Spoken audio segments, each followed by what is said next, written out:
And I am, let's see, how's this work?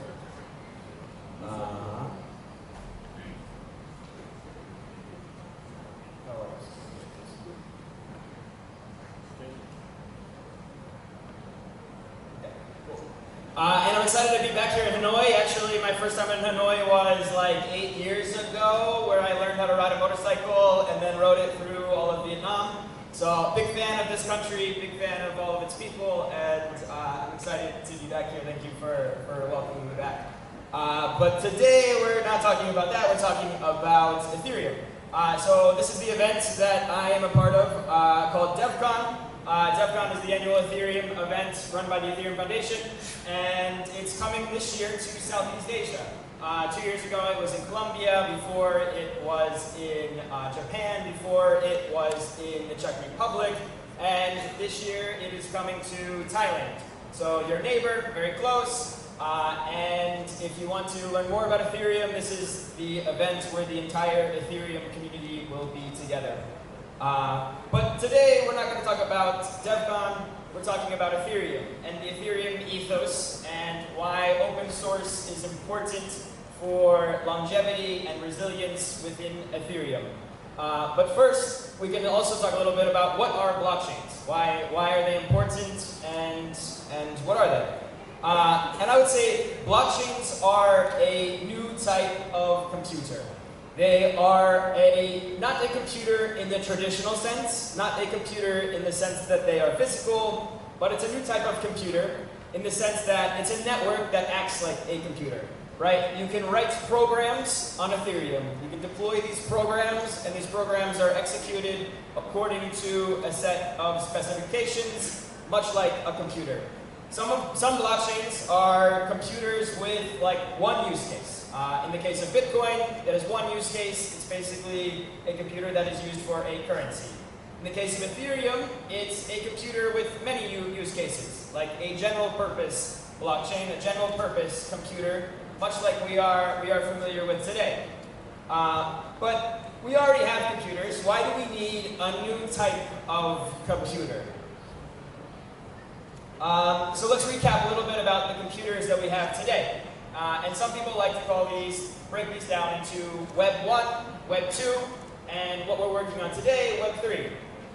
Web 1, you can imagine, was the early days of the internet. So from like 1990 until 2005, we had a very basic version of the internet. It was a lot of read-only websites, a lot of blogs, we had email, but it was also an era characterized by a lot more open protocols, more decentralized community governance, and yeah, a lot more openness. Fast forward to roughly 2005, we entered the era of Web 2. Web 2 is more or less the era that we're living in today. We have a lot more interactivity. Not only can you read, but you can also write. So you can read and write in Web 2. And this is things like Google, or like Apple, or like Facebook, or Twitter, or a lot of the applications that we use today are classified as Web 2.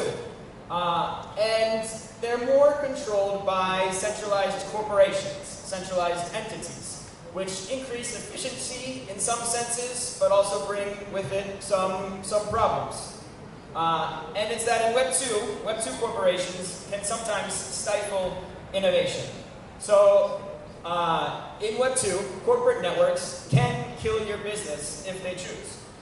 So if you want to, for example, extend Twitter to build an application using the existing Twitter API, the Twitter network, in the early days, they incentivized you to do this. They allowed you to do this. But with time, Web 2 networks oftentimes trend towards extracting rather than attracting.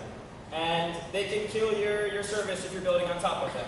This is what happened to Vine, which was building on top of Twitter. This was what happened to Parse, which was building on top of Twitter. Twitter decided to cut off their API access and limit and basically kill their business.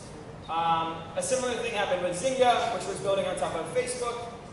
And Facebook eventually decided that they were competitors, and they decided to stop their business.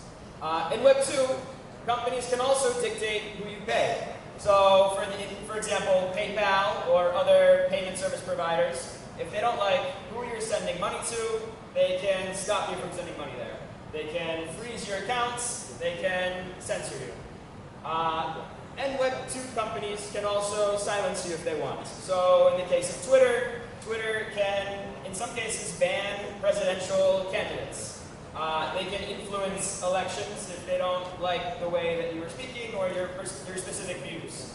And so Web 2 is not all bad, of course, right? Twitter, Facebook, these applications and services have brought us a lot of benefit in the world, right? They've given equal access to information around the world. They have brought communities together around the world. Google and Google Maps and things are amazing. So they're not all bad, but there are some externalities with the way that Web 2 is built that can have negative impacts on society. And so if you wanted to build on top of these networks to create something new, something that's accessible worldwide, something that's maybe neutral and novel, good luck, because oftentimes these services will tend towards extracting rather than supporting. And so what makes blockchains different? What makes them a new type of computer? I would say that there's a few properties that blockchains have that make them unique, that make them different. The first one is that they're open global access. They have open global access. This is a property of blockchains that are inherent to what they aim. They are verifiable, and they have this concept of hardness. And so we'll go through each one of these. What is open global access in the sense of a blockchain? It's basically that it should be neutral, it should be censorship resistant, to the point where anyone with an internet access should be able to use the blockchain, should be able to use it no matter where they are in the world. It should be unbiased, it should be unopinionated, it should not preference one specific culture or one specific country more than another one. And this is where I would say it differs a lot from existing Web 2 companies. Twitter, Facebook, or your government services, wherever you are in the world, are they unbiased? No. Are they unopinionated? No. And so this is something that blockchains really try to internalize. And how do FOSS values play a role in these goals? I would say FOSS, free and open source software, also embraces composability as one important aspect of FOSS. And it's also something that's really important within Ethereum, within blockchains, is that everything within this system is composable. You can interact with applications built on Ethereum, you can extend them, you can use their data, use their functions, which are really important for permissionless innovation. And permissionlessness in general is something that we embrace within Ethereum, within blockchains, and also within FOSS.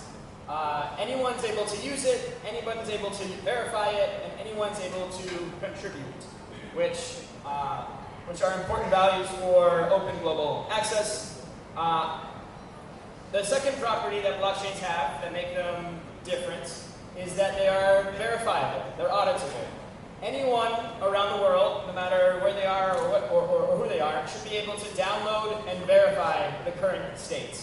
Anyone should be able to do this. And this is where some blockchains differ from others, right? Within Ethereum, we believe that verifiability is very important. Anyone around the world should be able to verify the current state of the blockchain and prove that it is correct. And FOSS values also play a role here. Within Ethereum, all source code is open source. The Ethereum code itself, the client code, the protocol specifications, it's all open source. It's all able to be either forked or read or contributed to. And this is important for security, for trust within Ethereum, right? These are really important aspects of Ethereum, and being open source is one way in which we try to achieve these. Another thing is that all changes that are done to Ethereum are done in the open and are transparent. So all research is done in the open. We have the ETH Research Forum, which is an open public forum that anyone can read and contribute to. This is where all of the research that's done, all the changes that are done to Ethereum are proposed here. We have the EIP process, which is the Ethereum Improvement Proposals process. This is also open and public. Anybody can contribute an idea. They can contribute to Ethereum through this public open process. And to be honest, this is what Ethereum values, but not all blockchain projects value open source. In fact, there are some that don't value very much. Here's a tweet relatively recently, like 2 weeks ago, criticizing the Solana ecosystem for not valuing open source. And I'd say this is definitely one thing that differentiates Ethereum from other blockchain projects, is our dedication and our passion for open source. Not just within the protocol, but within the culture of things being built on top of the protocol. And so that's verifiability. And the third property that blockchains have that make them unique as computers is hardness. Hardness is the belief that this neutrality, this openness, this censorship resistance of the network not only exists today, but will exist far into the future. And this is basically us stating that there's a strong commitment to this. There's a strong likelihood that if you develop something on Ethereum today, that it will not be censored, it will not be cut off in the future. We can't restrict an API access. We can't restrict these things on Ethereum like Web2 companies or corporations can do today.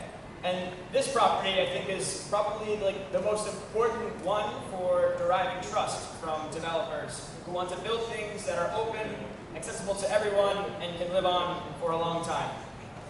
And this is one thing that decentralization gives us. Decentralization is cool in itself, but it's what gives us, the decentralization gives us this property of hardness. It also, another thing that gives us this property of hardness is open source verifiability. So the fact that anyone can verify what is happening on the network. And so these three properties are what I and others would argue are what enable a new type of computer, what enable this new type of computer, what some people call Web3. And these types of properties, so in Ethereum, enables things that were not possible or are not possible on previous types of computers. What types of things does Ethereum enable? Meme coins, of course. No, but really when people think of crypto and they think of Bitcoin, they oftentimes first think of financial applications or getting rich quick or investments. But in reality, meme coins, okay, they're fun, but they're not that interesting. They're not going to change the world. But what will? There are a lot of things that you can build on top of Ethereum that are interesting, and they're not only financial use cases.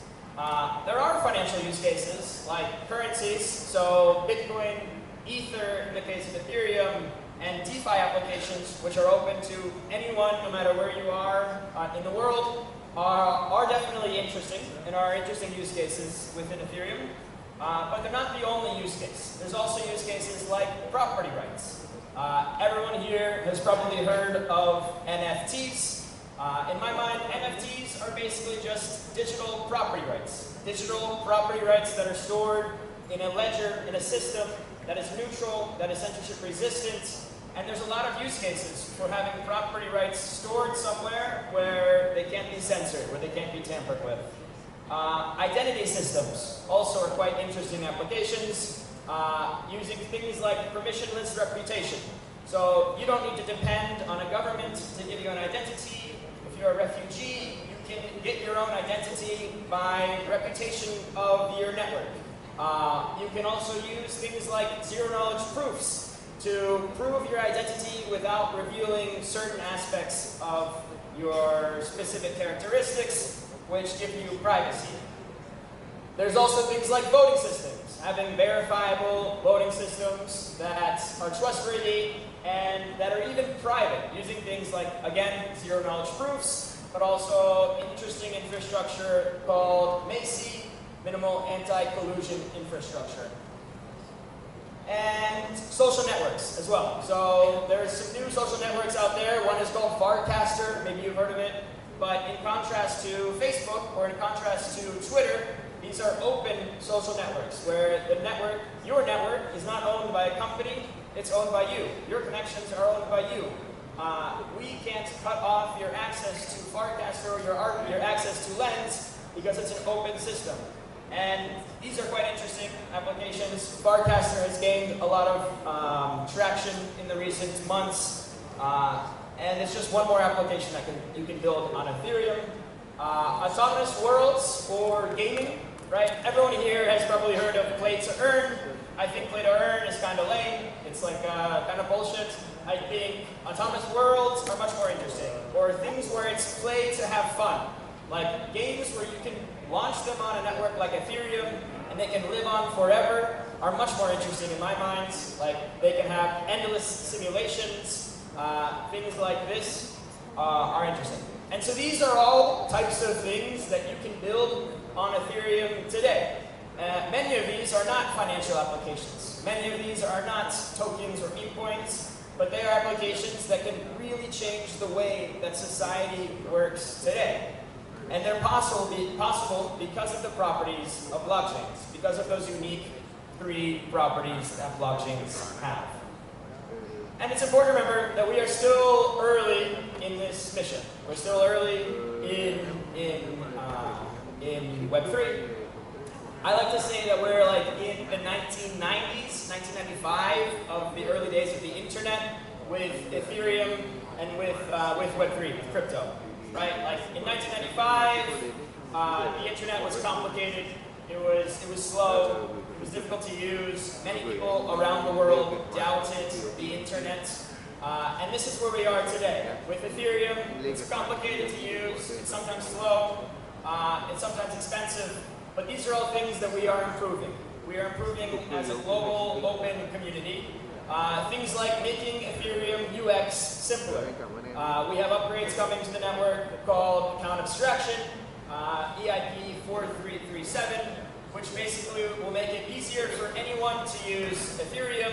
No more having to remember a seed phrase or losing your wallet. You can now use Ethereum much simpler. You also have, we need to make Ethereum cheaper to use. We need to make it less expensive. And we're doing this through layer 2s and rollups. One of which is called Arbitrum, who is also contributing to this event here today and tomorrow. And they have an event going on. And so what does FOSS mean? FOSS means that anyone can get involved, anyone can contribute. And this is one of the cool things about Ethereum, is that it's also true. So how can you get involved in Ethereum? Well, you can use it no matter where you are in the world. You can use it. You can build on top of it. You can build applications or use cases on top of Ethereum. And eventually you can contribute back to it. Anyone can contribute back to it. So where can you start?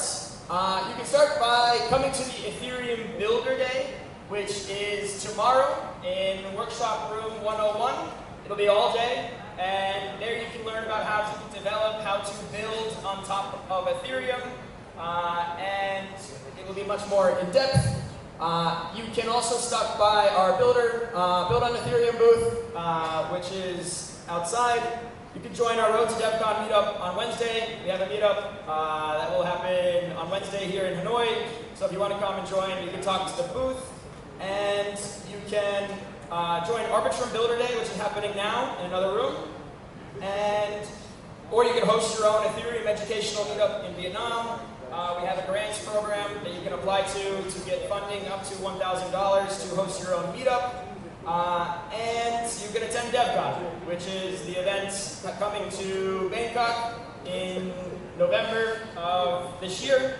And we will have discounts for local and regional communities.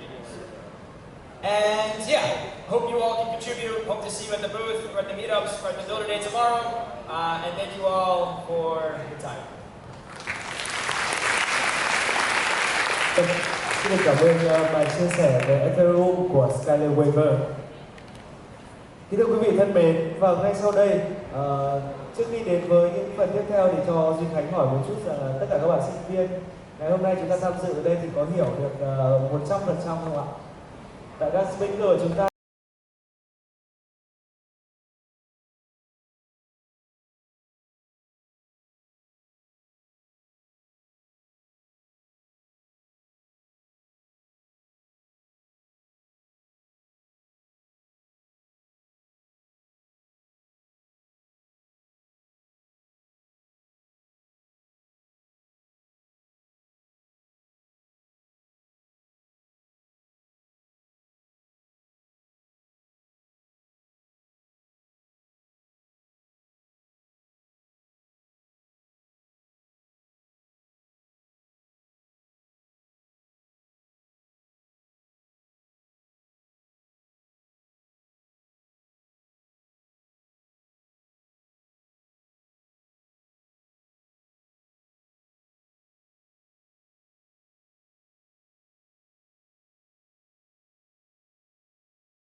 We need to make Ethereum cheaper to use. We need to make it less expensive. And we're doing this through layer 2s and rollups. One of which is called Arbitrum, who is also contributing to this event here today and tomorrow. And they have an event going on. And so what does FOSS mean? FOSS means that anyone can get involved, anyone can contribute. And this is one of the cool things about Ethereum, is that it's also true. So how can you get involved in Ethereum? Well, you can use it no matter where you are in the world. You can use it. You can build on top of it. You can build applications or use cases on top of Ethereum. And eventually you can contribute back to it. Anyone can contribute back to it. So where can you start? You can start by coming to the Ethereum Builder Day, which is tomorrow in Workshop Room 101. It'll be all day. And there you can learn about how to develop, how to build on top of Ethereum. And it will be much more in depth. You can also stop by our Build on Ethereum booth, which is outside.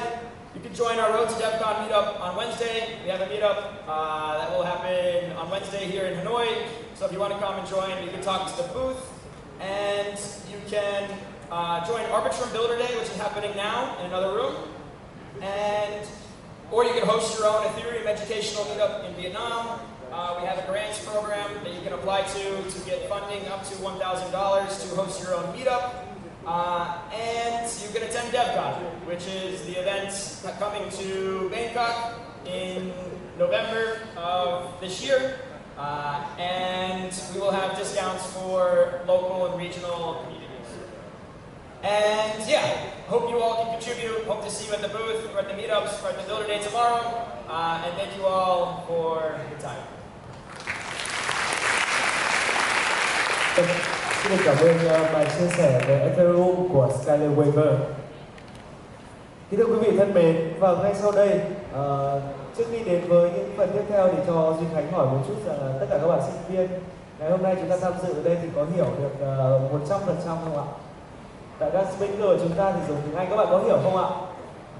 Dạ, nếu chúng ta muốn cập nhật thêm tất cả những thông tin cũng như tin tức thì ở phía trên những bức tường trong hội trường đã dán những mã QR code dành cho các bạn. Các bạn có thể quét những cái mã QR code này, sẽ có đầy đủ những thông tin mà các speaker chia sẻ với tất cả các bạn trong chương trình ngày hôm nay. Và quý vị thân mến, tiếp theo chương trình ngay sau đây xin mời quý vị cùng đến với một tiết mục văn nghệ vô cùng sôi động với sự quay trở lại của câu lạc bộ văn hóa nghệ thuật với điệu nhảy Timber Dance. Xin mời quý vị cùng thưởng thức. Once again, thank you, Mr. Skyler Weaver. And so you see that we have heard a lot of presentations till morning. So right now, for a few